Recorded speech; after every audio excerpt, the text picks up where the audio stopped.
Adar angau. Maes awyr ger Aberporth.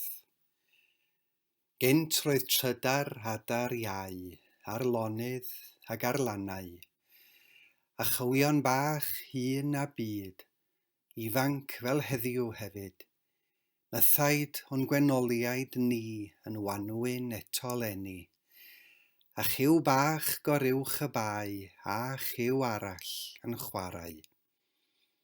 Ond dringodd adar angau lle bu trydar adar iau. Sein iesid ei sŵn isel, yr un iaith a marw'n hel. Hel plantos fesul noswaith, hel ofnau'n gymylau maith.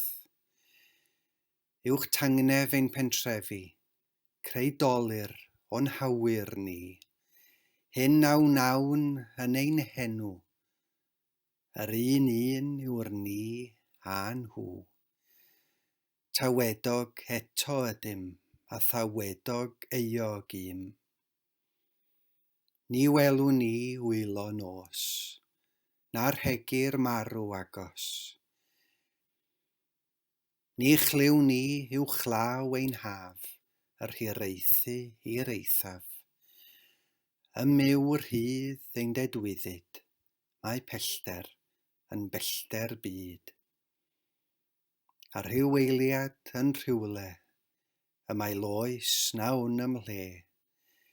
Eiliad yr anweladwy, a'i ddolir o'i hawyr hwy, yn wanwyn o gelanedd, a chywion bach yn ei bedd.